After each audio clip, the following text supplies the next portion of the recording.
Om Swastiastu.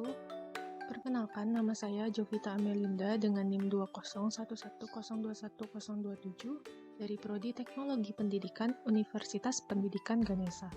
Pada kesempatan kali ini, saya akan membahas materi mengenai pencemaran udara yang merupakan materi dari mata pelajaran IPA kelas 7 SMP atau sederajat. Adapun pokok bahasannya yang pertama yaitu pengertian pencemaran udara, yang kedua macam-macam pencemaran udara, yang ketiga faktor penyebab pencemaran udara, dan yang keempat yaitu dampak dari pencemaran udara. Apa itu pencemaran udara?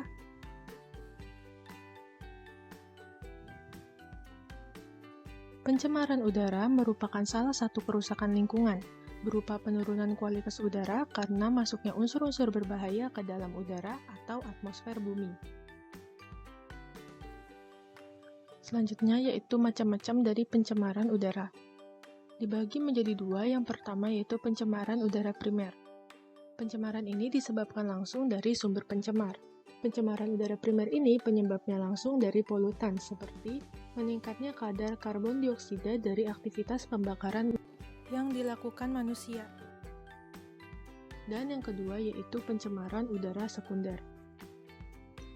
Pencemaran udara yang disebabkan oleh reaksi antara substansi-substansi pencemar udara primer yang terjadi di atmosfer. Selanjutnya yaitu faktor penyebab dari pencemaran udara. Yang pertama yaitu aktivitas alam. Aktivitas alam dapat menimbulkan pencemaran udara di atmosfer. Salah satunya yaitu bencana alam seperti meletusnya gunung berapi dapat menghasilkan abu vulkanik yang mencemari udara sekitar yang berbahaya bagi kesehatan manusia dan tanaman. Selanjutnya yaitu dari aktivitas manusia, yaitu seperti pembakaran sampah, asap industri, asap-asap kendaraan, asap rokok, dan juga senyawa kimia buangan. Selanjutnya yaitu dampak dari pencemaran udara. Yang pertama yaitu bagi kesehatan. Terbukti bahwa kualitas udara yang menurun akibat pencemaran menimbulkan berbagai penyakit. Salah satunya yaitu ISPA atau infeksi saluran pernapasan. Saluran pernapasan merupakan gerbang masuknya udara ke dalam tubuh. Udara yang kotor membawa senyawa-senyawa yang tidak baik bagi kesehatan. Selanjutnya yaitu bagi tumbuhan. Abu vulkanik dari meletusnya gunung berapi membuat udara tercemar dan memicu terpicunya hujan asam. Hujan asam ini mengandung senyawa sulfur yang bersifat asam. Oleh karena itu, sering ditemui begitu banyak tanaman dan pohon yang rusak akibat dari hujan asam atau abu vulkanik. Selanjutnya yaitu efek rumah kaca.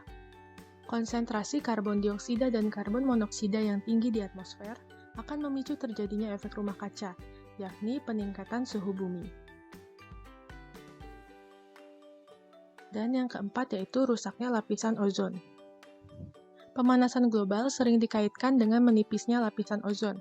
Adapun proses menipisnya lapisan ini mulai diketahui ketika para ilmuwan menemukan bahwa CFC atau klorofluorokarbon yang sangat mudah untuk diproduksi dapat memberikan ancaman terhadap lapisan tersebut. CFC merupakan senyawa yang sering digunakan dalam produk-produk pendingin, seperti freezer, AC, dan aerosol. Ketika CFC terurai di atmosfer, maka akan memicu reaksi dengan oksigen penyusun ozon. Dengan demikian, ozon akan terurai yang menyebabkan lapisan ozon berlubang. Berikut adalah ilustrasi lubang ozon yang terjadi akibat rusaknya lapisan karena penipisan lapisan ozon. Sekian yang dapat saya sampaikan, kurang lebihnya mohon maaf. Saya ucapkan terima kasih.